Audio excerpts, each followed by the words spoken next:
to start in 2 Kings chapter 16, and then a little bit of 2 Chronicles 28, and then Isaiah 13 through, it looks like, the middle or end of 16. So here we go. As for the other events of the reign of Ahaz and what he did, are they not written in the book of the annals of the kings of Judah? Ahaz rested with his ancestors and was buried with them in the city of David. And Hezekiah his son succeeded him as king. The other events of his reign and all his ways from beginning to end are written in the book of the kings of Judah and Israel. Ahaz rested with his ancestors and was buried in the city of Jerusalem, but he was not placed in the tombs of the kings of Israel. And Hezekiah his son succeeded him as king. Isaiah 13, the title is A Message About Babylon. A prophecy against Babylon that Isaiah son of Amoz saw. Raise a banner on a bare hilltop, shout to them, beckon to them, to enter the gates of the nobles. I have commanded those I prepared for battle. I have summoned my warriors to carry out my wrath, those who rejoice in my triumph. Listen, a noise on the mountains, like that of a great multitude. Listen, an uproar among the kingdoms, like nations massing together. The Lord Almighty is mustering an army for war. They come from faraway lands, from the ends of the heavens, the Lord and the weapons of his wrath, to destroy the whole country. Wail, for the day of the Lord is near. It will come like destruction from the Almighty. Because of this, all hands will go limp. Every heart will melt with fear. Terror will seize them. Pain and anguish will grip them. They will writhe like a woman in labor. They will look aghast at each other, their faces aflame. See, the day of the Lord is coming, a cruel day, with wrath and fierce anger, to make the land desolate and destroy the sinners within it. The stars of heaven and their constellations will not show their light. The rising sun will be darkened, and the moon will not give its light. I will punish the world for its evil, the wicked for their sins. I will put an end to the arrogance of the haughty and will humble the pride of the ruthless. I will make people scarcer than pure gold, more rare than the gold of Ophir.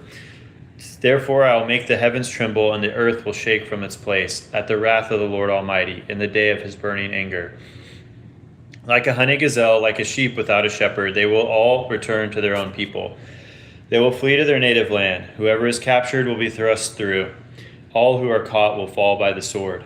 Their infants will be dashed to pieces before their eyes. Their houses will be looted and their wives violated. See, I will stir up against them the Medes, who do not care for silver and have no delight in gold.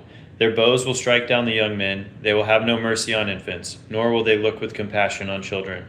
Babylon, the jewel of kingdoms, the pride and glory of the Babylonians, will be overthrown by God. Like Sodom and Gomorrah, she will never be inhabited or lived in through all generations. There no nomads will pitch their tents, there no shepherds will rest their flocks, but desert creatures will lie there, jackals will fill her houses. There the owls will dwell, and there the wild goats will leap about. Hyenas will inhabit her strongholds, jackals her luxurious palaces. Her time is at hand, and her days will not be prolonged. The Lord will have compassion on Jacob. Once again he will choose Israel, and will settle them in their own land. Foreigners will join them and unite with the descendants of Jacob. Nations will take them and bring them to their own place, and Israel will take possession of the nations and make them male and female servants in the Lord's land. They will make captives of their captors and rule over their oppressors. On the day the Lord gives you relief from your suffering and turmoil and from the harsh labor forced on you, you will take up this taunt against the king of Babylon. How the oppressor has come to an end, how his fury has ended. The Lord has broken the rod of the wicked, the scepter of the rulers, which in anger struck down peoples with unceasing blows, and in fury subdued nations with relentless aggression. All the lands are at rest and at peace. They break into singing. Even the junipers and the cedars of Lebanon gloat over you and say, now that you have been laid low, no one comes to cut us down. The realm of the dead below is all astir to meet you at your coming. It rouses the spirits of the departed to greet you, all those who are leaders in the world. It makes them rise from their thrones, all who were kings over the nations. They will all respond. They will say to you, you also have become weak as we are. You have become like us. All your pomp has been brought down to the grave, along with the noise of your harps. Maggots are spread out beneath you, and worms cover you. How you have fallen from heaven, morning star, son of the dawn, you have been cast down to the earth, you who once laid low the nations. You said in your heart, I will ascend to the heavens. I will raise my throne above the stars of God. I will sit enthroned on the mount of assembly, on the utmost heights of Mount Zaphon. I will ascend above the tops of the clouds. I will make myself like the Most High. But you are brought down to the realm of the dead, to the depths of the pit. Those who see you stare at you. They ponder your fate. Is this the man who shook the earth and made kingdoms tremble? The man who made the world a wilderness, who overthrew its cities and would not let his captives go home? All the kings of the nations lie in state, each in his own tomb. But you are cast out of your tomb like a rejected branch. You are covered with the slain, with those pierced by the sword, those who descend to the stones of the pit.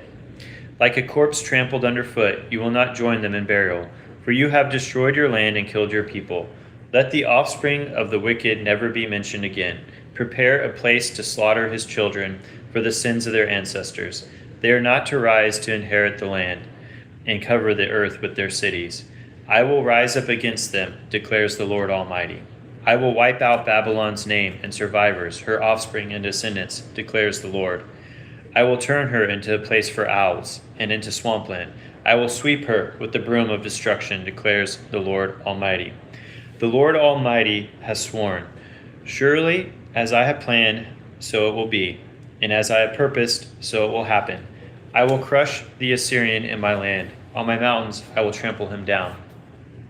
His yoke will be taken from my people, and his burden removed from their shoulders. This is the plan determined for the whole world. This is the hand stretched out over all nations. For the Lord Almighty has purposed, and who can thwart him? His hand is stretched out, and who can turn it back? This prophecy came in the year King Ahaz died. Do not rejoice, all you Philistines, that the rod that struck you is broken. From the root of that snake will spring up a viper. Its fruit will be a darting, venomous serpent. The poorest of the poor will find pasture. A needy will lie down in safety. But your root I will destroy by famine. It will slay your survivors.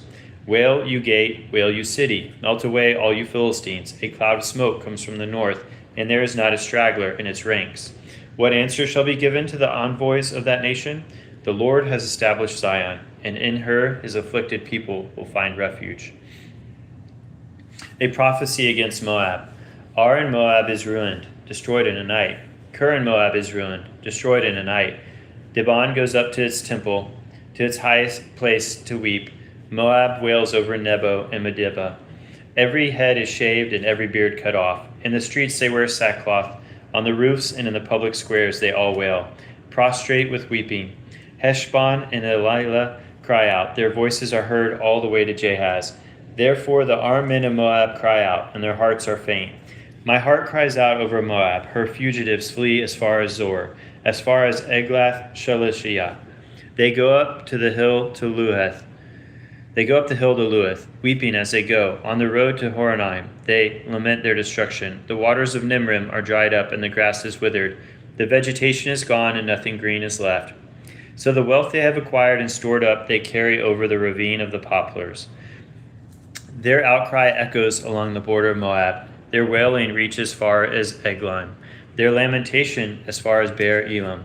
The waters of Dimon are full of blood, but I will bring still more upon Dimon, a lion upon the fugitives of Moab, and upon those who remain in the land. Send lambs as tribute to the ruler of the land, from Selah across the desert to the mount of daughter Zion. Like fluttering birds pushed from the nest, so are the women of Moab at the fords of the Arnon. Make up your mind, Moab says. Render a decision. Make your shadow like night at high noon. Hide the fugitives. Do not betray the refugees. Let the Moabite fugitives stay with you. Be their shelter from the destroyer. The oppressor will come to an end, and destruction will cease. The aggressor will vanish from the land. In love a throne will be established. In faithfulness a man will sit on it. One from the house of David. One who in judging seeks justice and speeds the cause of righteousness. We have heard of Moab's pride. How great is her arrogance, of her conceit, her pride, and her insolence. But her boasts are empty. Therefore the Moabites wail. They wail together for Moab. Lament and grieve for the raisin cakes of Kir Hareseth. The fields of Heshbon wither, the vines of Sibmah also. The rulers of the nations have trampled down the choicest vines, which once reached Jazer and spread toward the desert. Their shoots spread out and went as far as the sea. So I weep as Jazer weeps for the vines of Sibmah. Heshbon and Elela, I drench you with tears. The shouts of joy over your ripened fruit and over your harvests have been stilled. Joy and gladness are taken away from the orchards. No one sings or shouts in the vineyards.